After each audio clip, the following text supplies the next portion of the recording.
everyone, welcome to our wellness video. For today, I would like to share with you why is it important to incorporate iron in our eating habits. Most of the time, but majority of us, as we age, especially for women, we lose iron when we start menstruating.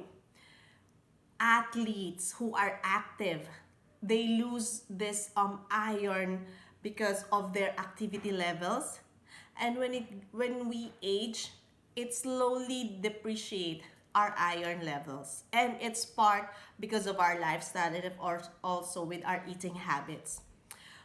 Iron is so important because it creates hemoglobin. Hemoglobin is the blood that carries oxygenated blood, which it carries those nutrients, minerals, gases, foods that is needed to be transported to the cells, organs, tissues for its function.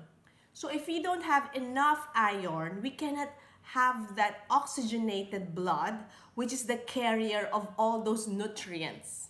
So we need those nutrients and minerals to be absorbed by the body.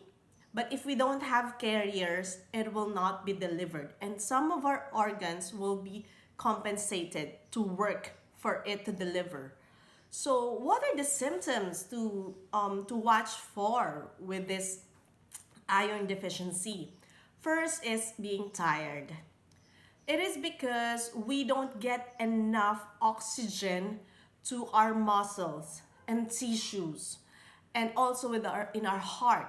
So if we don't have that enough oxygen, our heart is now pumping and our tissues are not getting enough oxygen, that it feels weak.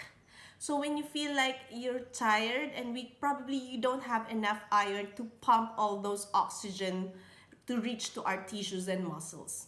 Second is paleness. Since hemoglobin creates this bright red color of the blood, so if you have pale color under the lid of your eyes, so that's a sign that you are iron deficient. Third is shortness of breath. It is because even though you're walking, you feel like you're not breathing properly. It's not just about the lungs. It is when you inhale, you don't get enough oxygenated blood. I mean, you get some air, but it's not transported properly to the muscles and tissues. That's why you have this shortness of breath. Fourth is headaches and dizziness.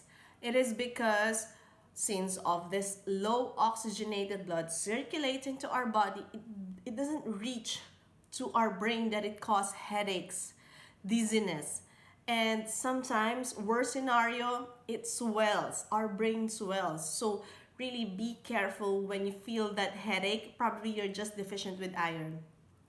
Fifth is irregular palpitations.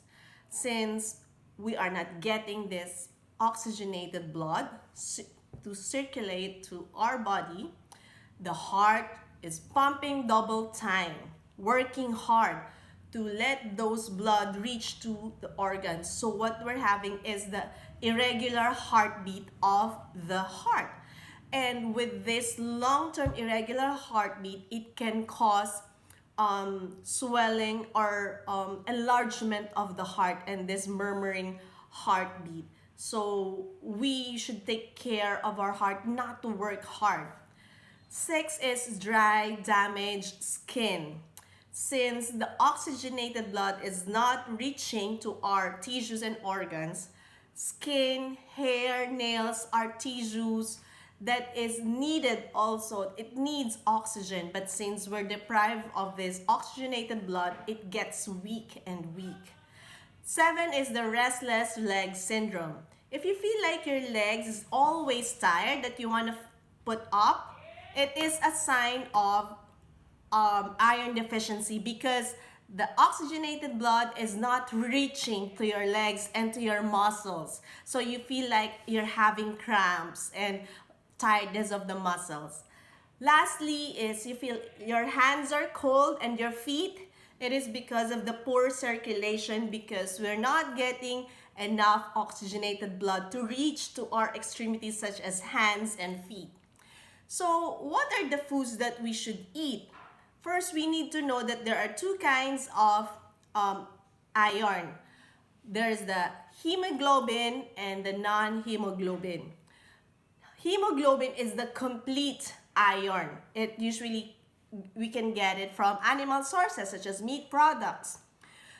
It is easily absorbed by the body. The iron from that meat products are easily absorbed by the body.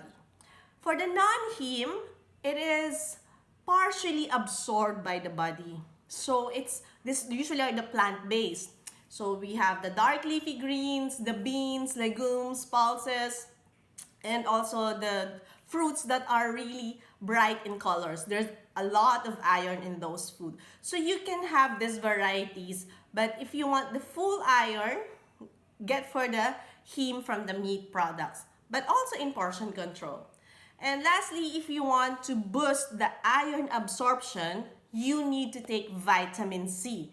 Because vitamin C is a catalyst. When it's combined with iron, you can easily absorb it. And you have to avoid too much consumption of caffeine, tea, or dairy products because they inhibit the absorption of iron.